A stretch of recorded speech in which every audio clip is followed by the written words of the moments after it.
सर्वात मोठी बातमी घडामोडी पाहण्यासाठी चॅनेल सबस्क्राईब करा। भाजपचे आमदार गोपीचंद पडळकर यांनी राष्ट्रवादी शरद पवार पक्षाचे आमदार जयंत पाटील यांच्याबाबत केलेल्या वक्तव्याच्या निषेधार्थ सांगली राष्ट्रवादी शरद पवार पक्षाकडून संस्कृती बचाव सभा झाली। सभेत काही वक्त्यांनी मुख्यमंत्री देवेंद्र फडणवीस यांच्याबाबत असभ्य भाषेत वक्तव्य केले। त्याला प्रत्युत्तर म्हणून भाजपतर्फे 1 ऑक्टोबर रोजी सांगलीत इशारा सभेचे आयोजन केले आहे। पालकमंत्री पाटील यांनी आज सांगलीत पत्रकारांशी संवाद साधला।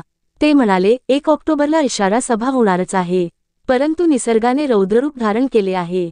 याचा विचार करता सर्व नेत्यांशी चर्चा करू आणि सभेचे स्वरूप बदलू, पण ठरलेल्या वेळी ठरलेल्या ठिकाणी सभा होणार। ते म्हणाले, कोणी आवाहन केले म्हणून मला फरक पडत नाही। तुम्ही सॉरी म्हणणार असाल तर आम्हालाही प्रकरण वाढवायचं नाही, पण तुम्ही केलेल्या भाषेला जर उत्तर दिले नाही तर वर्तुळ पूर्ण होत नाही।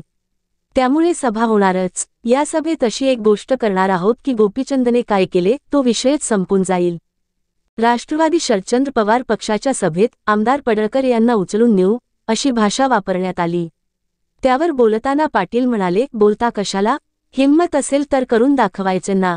गोपीचंद पडळकर म्हणजे काही कमी ताकदवाला नाही किंवा आम्ही ताकदवान नाही असं नाही। ही भाषा वापरणं चुकीचे आहे। परिस्थिती पाहता आम्ही इशारा सभा ऑनलाईन घेणार आहोत।